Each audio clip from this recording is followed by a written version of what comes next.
Très cher frère Metmati, salam à toi et salam à tous celles et ceux qui nous écoutent. Je suis désolé de te faire répéter les mêmes sujets, mais je suis extrêmement étonné par ton affirmation selon laquelle la prière de Tarawih n'est ni une sunna et moins encore une sunna muakkada. Peux-tu, s'il te plaît, et pour la dernière fois, nous expliquer ce sujet le plus clairement possible? Wa alaykum salam wa rahmatullahi wa barakatuh. Assalamu alaikum à toutes celles et ceux qui nous écoutent. Wa salatu wa salam ala sayyidina Muhammadin wa ala alihi wa sahbihi ajma'in. On en a parlé très longuement de la prière de Salat Tarawih. On a fait un site sur les Tarawih. Et je pense que le sujet en ce qui me concerne est clos. C'est bien une innovation et une innovation blâmable. Je pense que ça a été prouvé de façon très claire, de façon manifeste et qu'il n'y a aucune contestation possible. Alors je vais revenir et j'espère que cela ne va pas embêter nos frères qui nous écoutent, car à mon avis ils ont dû en entendre parler des dizaines de fois. Donc je vais revenir une dernière fois sur ce sujet. Sinon pour celles et ceux qui s'intéressent, ils peuvent aller sur notre site sur les Tarawih. En ce qui concerne la prière de Tarawih, l'histoire et les arguments sont très clairs. Dans un premier temps, on nous avait dit que le prophète Mohammed avait fait Tarawih, que c'était une sunna, et que c'était encore plus que ça, c'était une sunna muakkada, c'est-à-dire certifiée, il n'y a aucun doute. Alors, quand on consulte les différents ouvrages, et qu'on va sur les sites internet, pour se renseigner sur ce sujet, qu'est-ce qu'on trouve? On trouve tout le temps la même chose. Tout le temps. Donc, déjà, on peut constater qu'en réalité, les savants, les gens qui développent ces sujets, qui écrivent un certain nombre de livres, n'ont fait que reprendre des arguments de leurs prédécesseurs. Donc, entre autres, Ibn Taymiyyah. Qu'est-ce qu'ils nous disent sur Salat Tarawih? C'est très simple, c'est toujours la même réponse. Ils nous disent que le prophète Mohammed a prié avec ses compagnons quelques nuits. Et qu'ensuite, il s'est abstenu et il a dit pourquoi.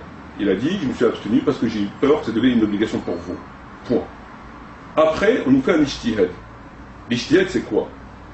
On nous dit que c'est une sunna, parce que le prophète avait prié avec ses compagnons, donc c'est une sunna, et que c'est pas que le prophète n'a pas interdit cette prière, il a simplement arrêté parce qu'il a craint que ça devienne une obligation. Il est mort, par conséquent, ça ne peut plus devenir une obligation, on est bien d'accord? Parce qu'il est mort, il n'y a que lui qui peut légiférer à ce niveau, et donc on peut la faire. Donc c'est une sunna qui a été réactivée. Pour ceux qui veulent venir la faire, tant mieux, ils ont une récompense, et pour ceux qui ne veulent pas venir, ils n'ont pas de punition. Voilà, même s'ils sont regardés de nos jours de travers. D'accord. Voilà la position que tu trouveras partout dans les livres et sur tous les sites internet. C'est la position. Alors par rapport à ça, qu'est-ce que j'ai à dire? J'ai à dire que c'est pas vrai. Pourquoi c'est pas vrai? Premier des points, on nous dit que c'est une sunna, muakkada. C'est faux. Les deux références les plus sûres, et toujours d'après eux, c'est le Bukhari et le Muslim. Chose à laquelle je suis d'accord. Sur laquelle je suis d'accord. Quand on analyse le Bukhari et le Muslim, les deux, on extrait tous les hadiths qui parlent spécifiquement de Salat Tarawih. Déjà le mot n'existait pas, il a dû être inventé pour les besoins de la cause, mais il n'existait pas dans les hadiths, ni dans le Coran, donc il a été inventé ultérieurement. Qu'est-ce qu'on trouve? On trouve un certain nombre de hadiths spécifiques au Salat Tarawih. Donc, entre autres, le hadith qui nous ont dit que le prophète a dit telle chose. Il est dans le Bukhari et dans le Muslim, très bien. Néanmoins, qu'est-ce qu'on trouve d'autre? On trouve que le prophète Mohammed a dit priez, dorénavant, priez chez vous. Arrêtez de m'imiter, priez chez vous. C'est un hadith qui est dans le Bukhari et dans le Muslim. Bon. Alors, quand on va mettre tout ça au clair, tous ces hadiths, on va les mettre au clair. Qu'est-ce qui s'est passé? Le prophète n'a jamais prié avec ses compagnons d'après Bukhari et Muslim. Et les gens peuvent le vérifier. Pourquoi? Le prophète sortait pour prier dans la mosquée, il faisait prier à Mellil, comme il le faisait tout au long de l'année, et aussi pendant le ramadan. D'accord? Il priait tout seul. Il y a un certain nombre de compagnons qui l'ont vu, et qui l'ont imité à son insu. Je dis bien à son insu. Qu'est-ce qui prouve qu'il a été imité à son insu? C'est qu'à chaque fois, le prophète Mohammed, quand il constate la chose, il va vers eux. Il est bien écrit, il va vers eux. Et il leur dit, j'ai vu ce que vous avez fait. Donc à travers, quand on analyse tous les hadiths, je dis bien tous les hadiths, on constate une chose, c'est qu'il n'a pas prié avec eux, puisqu'il va vers eux. Alors quand on prie avec des gens, on ne va pas vers les gens. On ne dit pas j'ai vu ce que vous avez fait, etc., etc. Donc il est prouvé dans ces hadiths, et les gens peuvent le vérifier, qu'il n'a pas prié avec eux. C'est pas vrai.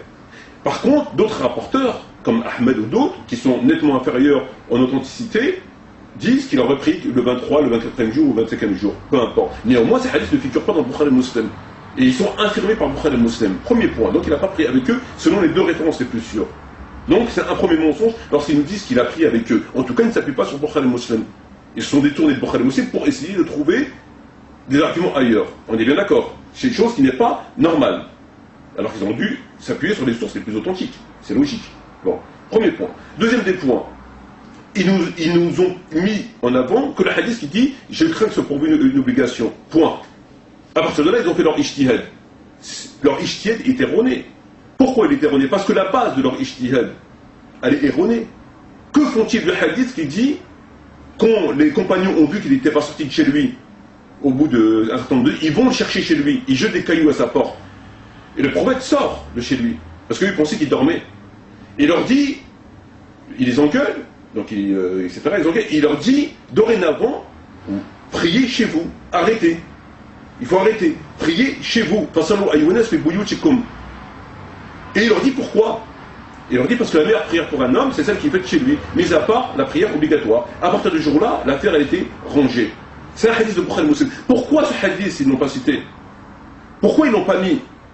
Alors qu'il est dans le Bukhari Muslim. Pourquoi ils ont pris l'autre? Il est dans le Bukhari Muslim, donc, logiquement, ils le citent, et ils nous l'expliquent. Or, ils ne l'ont pas mis, parce qu'ils ne pouvaient pas le mettre. S'ils mettent ce hadith, ils sont bloqués. Parce qu'on a l'ordre du prophète de prier chez soi. Ils ne peuvent plus rien dire. Il ne s'agit plus de dire le prophète il est mort. Ça ne tient plus la route de dire que le prophète il est mort. Ils ont préféré se détourner vers un hadith qui est amputé, un hadith qui est varié. Et il en existe beaucoup de hadiths variés. Et qu'est-ce qui prouve que ce hadith est varié et qu'il est amputé? C'est que la suite des événements, on n'a plus entendu parler de Tarawih, de Qiyam al-Layl en compagnie. Donc le prophète s'était réglé jusqu'à sa mort, et durant le califat d'Abu Bakr, il n'y avait pas cette prière-là. Donc ça prouve bien, ce hadith a fait office d'autorité, puisque la chronologie des événements démontre très clairement qu'on n'a plus entendu cette prière, etc. Donc les musulmans ont compris qu'il fallait arrêter, et ils ont arrêté. Et ce hadith est dans le Bukhari Muslim, ils ne l'ont pas mis. Donc ça prouve bien qu'il a été occulté volontairement. Car je ne vois pas comment on peut étudier un sujet si on ne met pas les hadiths qui parlent spécifiquement du sujet. Ça, c'est un premier point. Donc, ça m'a interpellé. Ensuite, qu'est-ce qu'on nous dit? On nous dit qu'il y a un consensus par rapport au sujet. Il y a un consensus. Donc, il n'y a que les chiites et que moi, qu'on ne fait pas tarawih. Qu'il y a un consensus. Alors, on ne comprend pas, Promet Machi, au XXIe siècle, vient nous raconter des trucs comme ça. C'est un illuminé, etc., etc. Bon, ok, c'est un consensus, très bien. Deuxième mensonge, il n'y a pas de consensus. Alors, il n'y a pas de consensus, et ça m'a choqué. Bukhari faisait tarawih chez lui. Pourquoi Bukhari ne respectait pas la sunna muakkada? Il faisait tarawih chez lui. Il n'allait pas à la mosquée.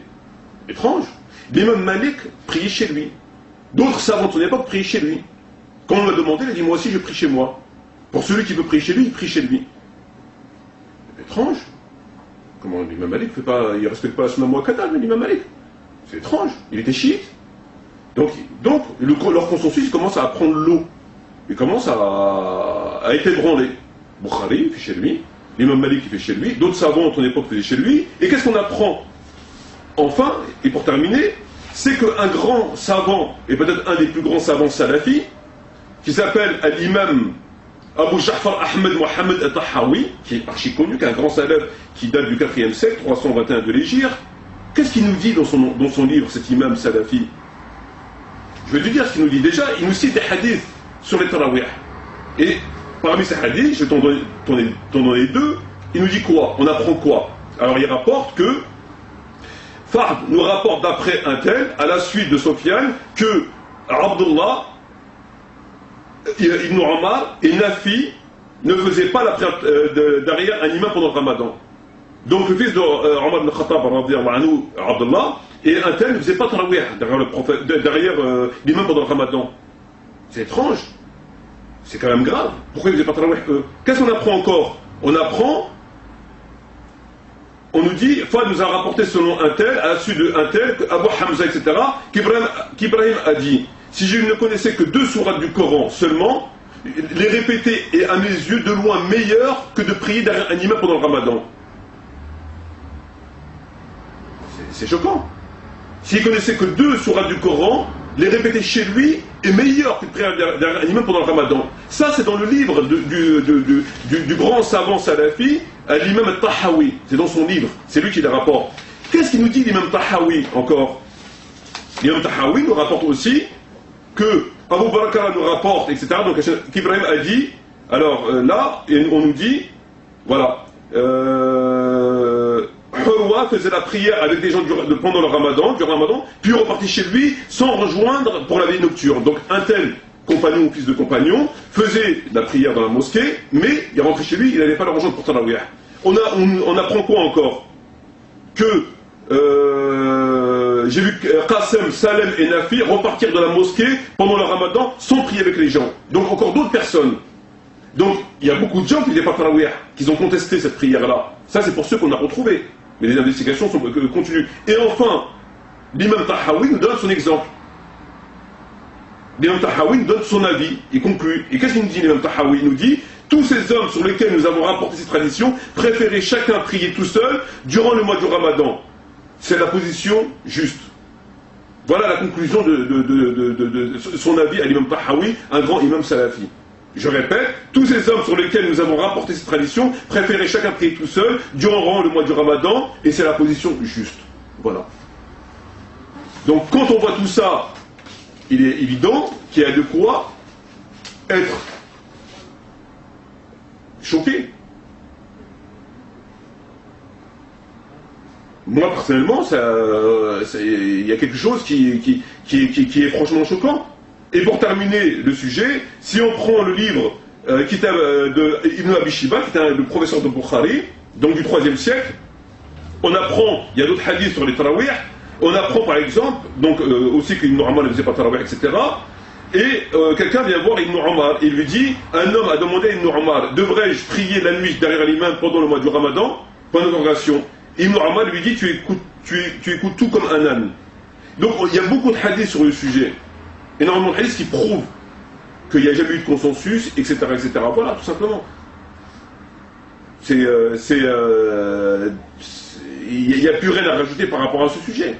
C'est prouvé que c'est une innovation, c'est prouvé que c'est aller blâmable parce que le prophète a dit prier chez vous, c'est prouvé qu'il y a une manipulation parce qu'on cache le hadith et qu'on se réfère à un hadith qui est amputé et qu'on fait un ijtihad, c'est prouvé qu'il n'y a jamais eu de consensus. C'est prouvé que des compagnons, des enfants de compagnons ne disaient pas tarawih, et ça c'est pour ça qu'on a trouvé des investigations continues, et on trouvera, j'en suis sûr, d'autres éléments. Voilà. J'en ai terminé. Très bien, mon frère. Je te remercie encore une fois de nous avoir éclairé sur ce sujet. Ouais. J'espère que ce sera clair pour tous les frères et sœurs qui nous ont écoutés. Et je te dis assalamu alaikum. شكرا جزيلا وأحسن معكم طبيب بارك الله.